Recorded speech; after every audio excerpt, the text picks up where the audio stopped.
Hello everyone, thank you for coming. So my name is Jennifer Wu. I'm the lead designer of a game called Habbo. So today we'll be going over what is Habbo and our sister game, Hotel Hideaway.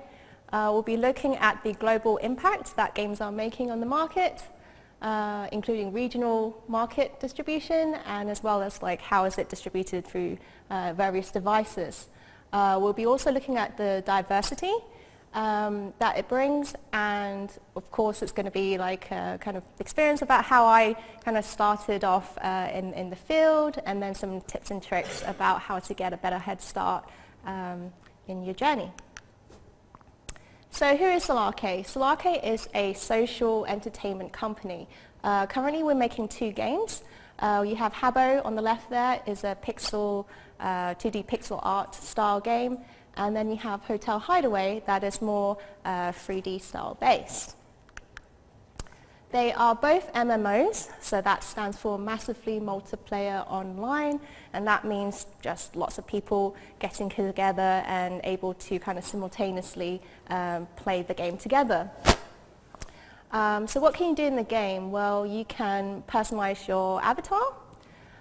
You can build things, build rooms with various furniture pieces, and you can, at the core of it, make friends and chat online. So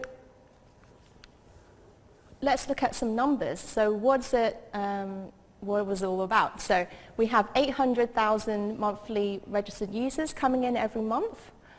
We have 200,000 new users coming in, and that is coming in a kind of organic rate.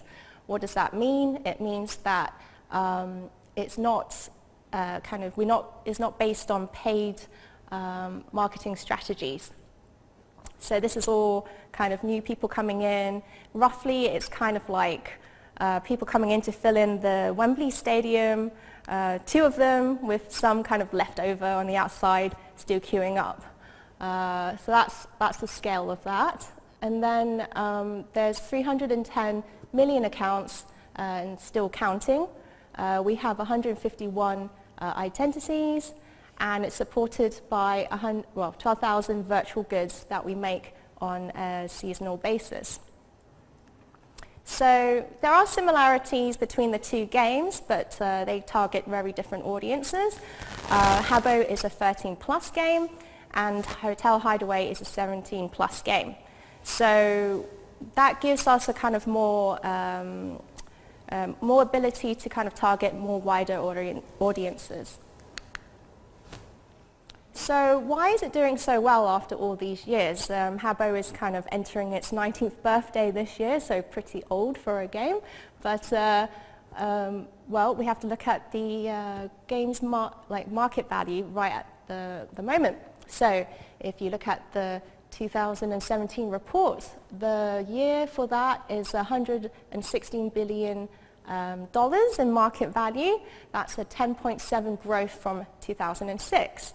If you were to kind of break it down where they are kind of distributed, you have mobile at $50.4 billion, you have console at $33.3 billion, and PC gaming at $32.3 billion. Now you look at the next year, you see the kind of value soaring up to $135 billion, and that's a 10.9% growth rate. And then at the bottom here, you have $63.2 billion for the mobile, $38.3 billion for console, and $33.4 billion for PC gaming. So you can see they're all growing. PC gaming is not growing as much, but it's still a significant amount at about $1 billion. So what does it look like for the years to come? You might have noticed that there's some number changes going on here. So in the previous slide, in 2017, the market worth was 116. This is the latest update of 2018 in April. They updated that to 121.7 billion. So they adjusted that accordingly, and it's actually, they were being quite lenient about what they were forecasting. So as you can see, if it was at a steady rate of around about 10% every year, by 2021, the games market would be worth 180 billion. You might notice that there's different segments on each year. That's the mobile, PC, and console breakdown. And if you look at the comparison between the two, you can see that the mobile is kind of growing exponentially, whereas the console and PC is at a steady rate. But we will be going back to that again in a later slide. So what does $180 billion, well, $80 billion, sorry, mean? Well, if you look at it, if you look at this graph here, you can see that the games industry is actually 3.5 times bigger than the film industry and 7 times bigger than the music industry. It's quite a comparison, but it's exciting times to be in games. So let's take a look at the market share per region. What does it look like on a global scale? So where's all that money kind of going to? You can see that the Asia-Pacific regions is taking up more than 52%, most likely backed up by China and the mass amount of citizens that are living there. You have Europe, Middle East, and Africa, and if combined with Latin America, they make up about a quarter of the remaining half. And then lastly, you have North America making up 23%. So you might be thinking, okay, so Latin America, 4%, you know, it's not that significant. But if you look at the year-on-year growth, that's 13.5% higher. And what does that mean? That means that Latin America is growing at a very, very fast rate. And that matches up with our Habbo analytics, our data that we see back from users. Habbo is translated into 9 different languages, and it's available to 150 countries worldwide. And if you see the breakdown of share of users, you can see Brazil is up there at 37%. That is more than 5% bigger than the running-ups, Turkey, Mexico, and United States. So if you were to look per country, so this is roughly what is kind of describing the previous graph for the 52% of Asia Pacific. You see China up there, and the total revenue that they're generating is 34 billion. And if you look at the population, it's 1.4 billion people. And if you look at the internet population, that's 850 million people. And if you were to do some calculations between that, you can estimate that about 61% of citizens pay and play for games. And you take a look at the second runner-up, you have United States. They're at 31 billion. They have significantly less people, so 327 million, but they are more connected to the internet. More of them have access to it. That's 265 million. So through those calculations, USA, there's about 81 people that are considered gamers or pay and play for games. So that kind of balances both of these countries off. Between them, there's $3 billion. You might think to yourself, wow, that's a lot. But then if you look at the third runner-up, Japan, that's a significant difference of 14 billion in revenue. So it is quite a big jump. So for years to come, if China got more and more access to the internet and more people are kind of owning smartphones or consoles and things like that, we can see the growth growing even more higher. So why is it doing so well? Well, if you look at all the graphs that we've shown so far, what does this tell us? Well, it tells us that 2/3 of the world of people are gamers. That's what the numbers are telling us. Why? Because of phones. I've got one at my pocket here. Ta-da. So everyone has one of these, I'm sure, by now. Otherwise, you're very old school. So I think back about 10 years ago, Apple kind of changed the way that the kind of mobile industry was going. It was the first time that everyone saw a touch screen. Everything can be done at a tap of finger. You can watch your favorite shows. You can stream your favorite YouTubers. Vote on your favorite posts, and of course, with us ladies, or guys as well, like to use the filters to look great. So why is that? Because everything can be done so conveniently. You can take it on the go. So that goes for the same for games. And if you look at what's available in the app stores, the percentage of games versus apps for other things is actually kind of outweighs everything about kind of like 26%, which is quite significant considering all the other apps are break down into many other small forms like a photo app, or if you want to do something with documents and stuff like that. So yeah. So if you were to look at, let's look at the device and how it's like kind of spread per across the world, how is it broken down? You see that about 51% of it is actually mobile. Now on this graph it does include tablet as well, but it's considered kind of the same. And then you have a quarter making up for consoles and the other quarter making up for PC. And as stated earlier, it was all about the kind of convenience of playing games. You have 300 million people around the world owning smartphone devices. And yeah, so it's big and it will grow even more in the future. So when you have kind of loads of games available, it also means a wider audience, and wider audience also brings in more diversity of things to come. Your typical gamer is no longer a child or a teen in their bedrooms playing. You now have mums, going shopping and collecting leaf tickets from Animal Crossing Pocket Camp, or businessmen hatching Pokemon eggs as they are doing their kind of walk to work. So it's like the market now is that there's a game for everyone. And this is an example of all the top, kind of the more successful campaigns and bundles that we've done in Habbo.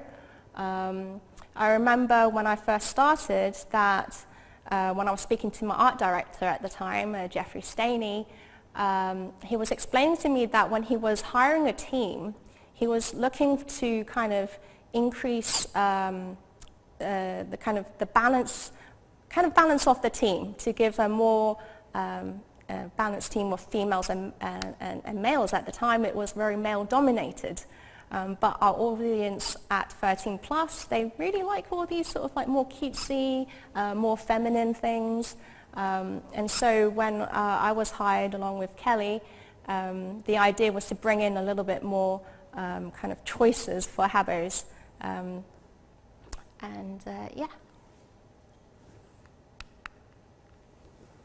So kind of like what I was saying before, when there's a need for more choices in games, it's good to also have a team that's made up of many different people from many different backgrounds. These names that you see here are all our in-game names. I'm Kukuyit and Kelly is Elementary Cage. These are pictures that we drew in a recent blog for a Bohemian festival kind of campaign. James was kind of left out in that one, so I've kind of included a previous picture that he did for Easter. This is our whole team, so there is in total, let's see, 4, 5, 6 people, 2 males and 4 females. We've got a 5th one coming in very soon as well.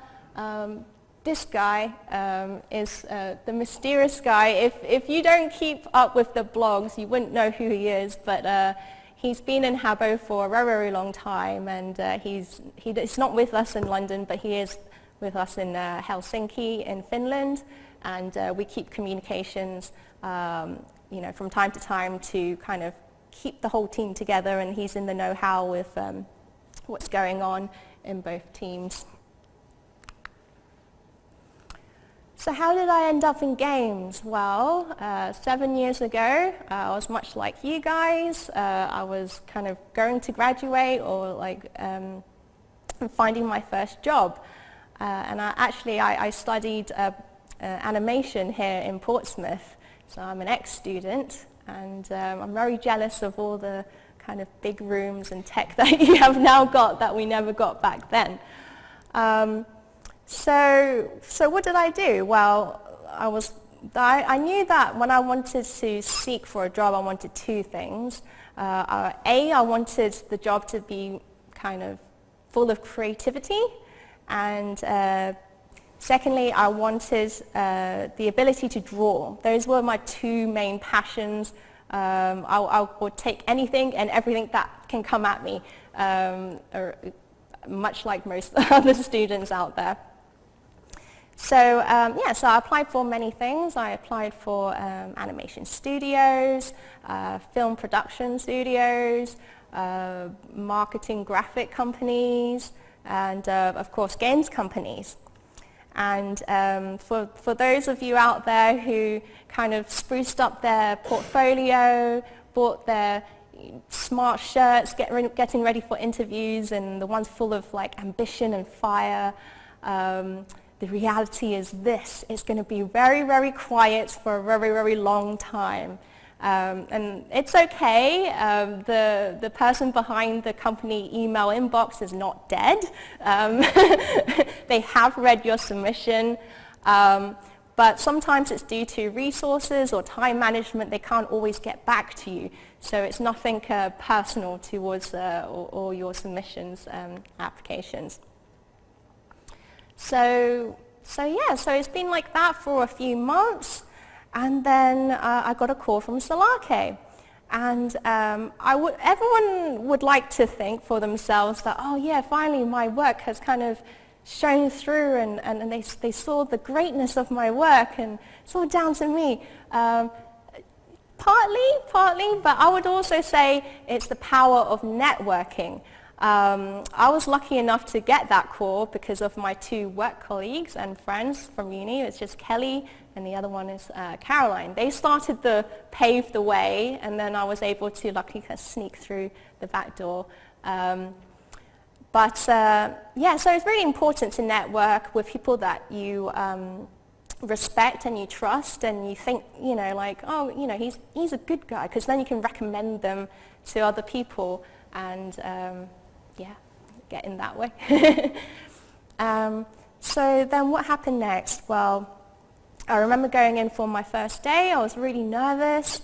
I come from an animation background, so being in a games company, I was kind of like, oh no, I know how to play games, but I don't know how to make games. I thought I was a bit of an imposter, and I'll get found out on the first day, not knowing what I'm supposed to do. Luckily, I had a really great team. My art director at the time, he spent a lot of time and energy to kind of train me up. And and then not long after, I was able to kind of increase my skills, increase my knowledge, and here I am today.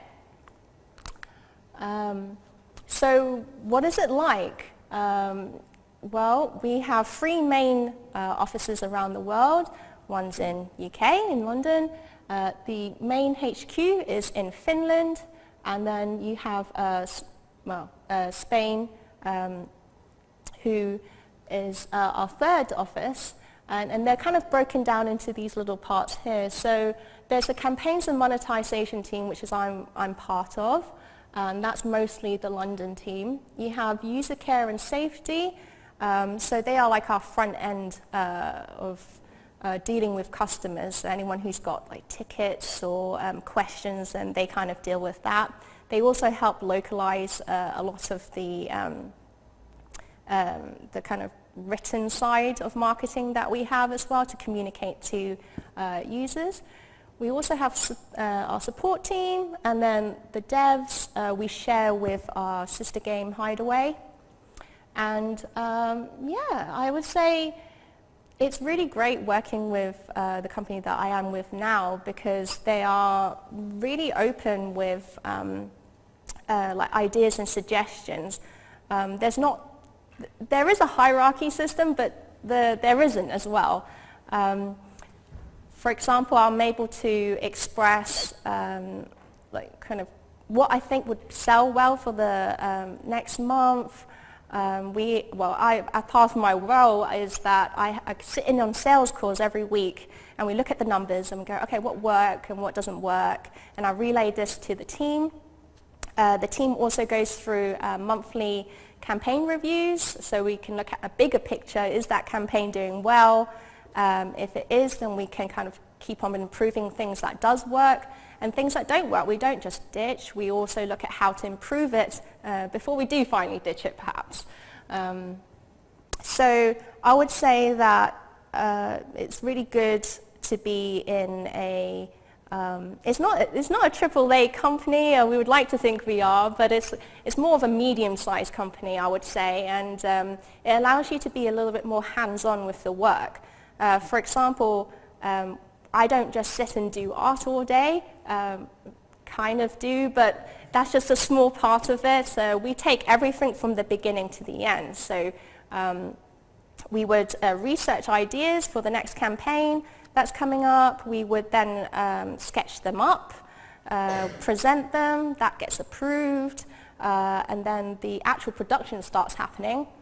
And then once that's finished, we kind of build it in our own in-house editors, and then we upload to the game, we test them, and then we release them. So it's all these steps we all do. And say if I were to work in a AAA company, it might be more kind of like a specialized task. So they might ask you as a new junior to create some dust particle effects, for example, and you might be spending months and months doing this dust particles. But in the end, it might be the best dust particles that you will see in the next gen games, right? So you've got to kind of think about the pros and cons of that. So when I got in on the first day, what did they get me to do? Badges. At first I was like, oh man, like I really want to make in-game stuff, but you know, you got to start somewhere. And badges is just as important as the furniture that we make in the game. Habbos love it. It's a kind of collector's mentality. So if you can see here, these are the kind of starting badges that I've made in my first Fernies, which were literal blocks. And then we moved on. This is kind of more in the more recent year or two. That's the level of my pixel art now. So I'm pretty proud of it. So yeah. So why is it good? Well, it's great working in a games company because everyone who works there have the main kind of mindset as you. In my team, there's a lot of likes and dislikes and different tastes. But you know what's great is that we all kind of know or share similar things that we like movies and games. And so when we're kind of communicating to each other, we know exactly what we mean with each other. So for example, in a really old kind of campaign that we did maybe a year or two ago, it was a Santorini Greek campaign, and we were looking at kind of building styles, and then James goes, oh, there's this scene in Overwatch that's really good for us to look at. Let's put it in the mood board. And I was like, Overwatch? I don't really know much about it. What is it about? And he's like, oh, well, basically it's like Team Fortress, but like cooler. And I was like, okay, I get you. Of course, like there are some exceptions. So I don't know if anyone's watched the latest Death Stranding trailer. Even with Hideo Kojima's explanation of a Stranding game, we are still very confused about what that is.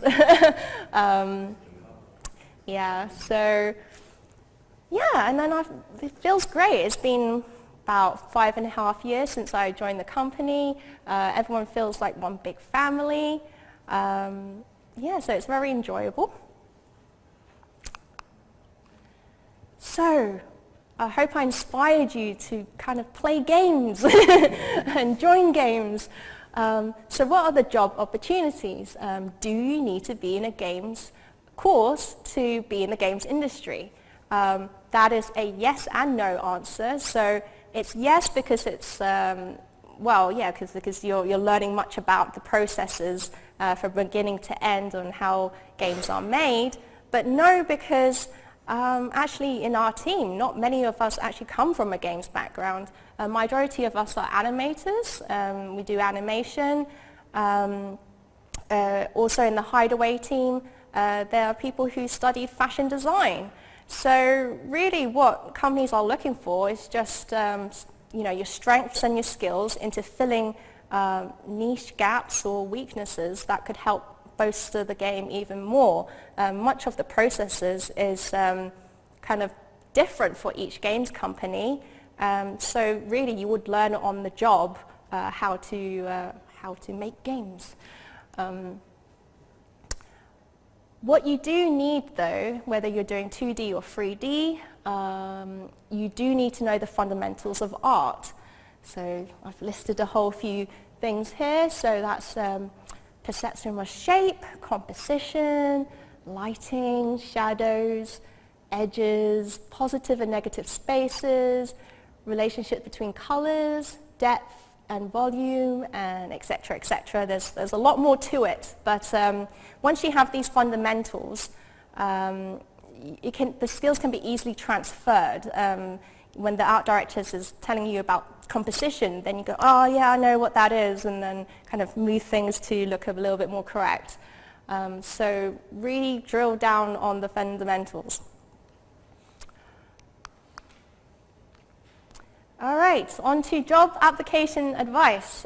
So as part of Design Lead, I'm also looking after or have the responsibility of hiring future juniors into the team. So in the past year and a half, I think I've seen over about 700 different applicants. It is really an eye-opener. I would say that in terms of things like forgetting to attach your portfolio or putting missing web links is very, very common, and it's not just one or two or even a dozen, it's like over 100, and it really surprised me because I'm like, I really want to hire you, but I just can't see your work. So those are very kind of like basic things, and I'm guessing you haven't just sat here just to listen to that. So I'm going to go through a little bit more kind of unusual or unique things that I found that you might not have thought of. So the first one is every company can have their own HR recruitment system, and they can be different. My company uses something called Bamboo HR, and this is what I see. I see a page, and then I see everyone's portfolios kind of and CVs attached to it. I think one of my, that's a good example. There is a bad example on the left side. This one's the good one. So on the left, and the bad example is, I think someone decided, I'm an illustrator and I really want to show off my art skills. So they decided to, I think, export their whole CV out as a picture. Unfortunately, our system didn't really know how to handle that, and then kind of just gave us a little a little snapshot of what that is. Whereas on the right side, I called him Bobkins because I couldn't think of any other good name, but he's doing the right job. So you can see everything's laid out neatly. My tools are up there, so if I zoom in if I want to, download it if I want to. So just be wary of sizes and format. I would say PDF is the safest choice because it's universal. As for sizes, you need to do your research, see which sizes kind of fit the best. All right, stats bars. I don't know why this is really popular because it's bad. Well, I wouldn't say it's bad, but it doesn't really mean anything to me. So this is an example that I just kind of Googled up. Someone decided I'm going to list all the skills that I have, and then I'm going to put like a gauge of how good it is. But I don't know what those are. Like, what units are they in? Like, what, 15 out of 16, what, like effort points or something? So I would try and avoid that. It might look kind of cool and kind of fills up the page, but to me it's a little bit useless because I don't really know in relative, like, what does that actually mean in skills. And in some cases actually could make your skills look worse than it actually is. So maybe you're pretty good at photography, but because you've just compared it to everything else that you're better in, it's kind of made you look like a really bad photographer. So yeah, I would try to avoid that.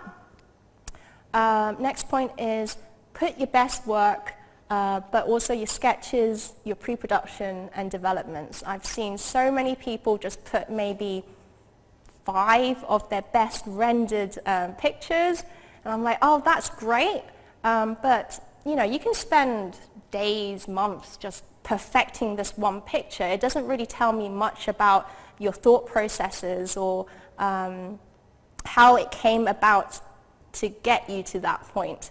So what I would love to see is more sketches, more development work, so that I know that you didn't just go for the straight thing, like the first thing that kind of came to your head. I know that you thought about what works and what doesn't.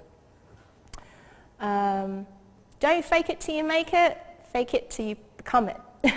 So this is more of a kind of confidence tip.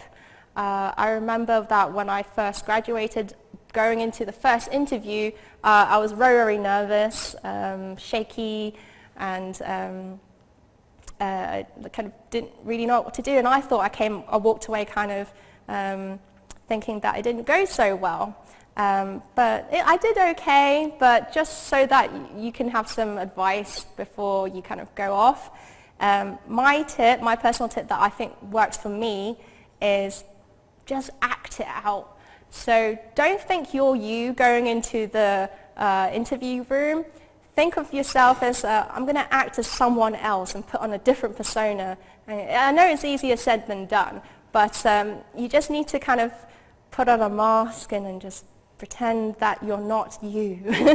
Kind of channel in someone that you feel is confident. It could be, I don't know, Daenerys Stormborn, Mother of Dragons. You know, she's a pretty confident person. Just feel like you're doing this for someone else, like you're that friend that you want to help get a job. So I don't know if that would work for you guys as well, but it certainly worked for me. Be genuine and be yourself. Clear answers that show conviction and integrity to your own views and values. I've seen so many people that come in who are, when you get to the interview level, you must think that, you know, at that point you need to think that you're actually halfway there. Of all the hundreds of people of different CVs that the recruiter has been looking at, they've picked you, and they won't pick that many people to go into the office to view. So actually, you've already got that substance in there from your skills that you've shown in your portfolios and your CV and experiences. Once you're there, it really is kind of like a personality test. They want to see if you can mix in well with the team. They want to see how you think, how you tackle problems. So you shouldn't really need to feel like that you have to answer because you think it's correct. Just be yourself. I had a girl who came in not long ago. Just to use her as an example, I asked her a few questions, and there was kind of a variety of answers that you can give to the questions that I asked, but she kind of used all of them. So when I asked her, okay, so you know, artists, they often hit a creator's block. What would you do to you know, get over that? What do you like to do? I want to know more about her. And she couldn't really think like that much, so I was helping her, and I was like, okay, would you, I don't know, research more, like look on Pinterest, get some inspiration online, take out, take a break and go out and kind of calm yourself and free your mind. And she goes, yes, yes, yes, yes, to all of that. So really, it didn't really answer my question. So it is important to kind of give a little bit of yourself to the company and go, look, this is who I am, this is why I'm different. Because if you're answering the same questions as everybody else, I'm left thinking, okay, well, is that really, is that person really who they say they are? And why would I want more of the same? I would want a kind of more choices of people rather, and kind of going back to the idea of diversity, that's what it's all about. So don't be afraid to be yourself. So that covers all my parts. Thank you.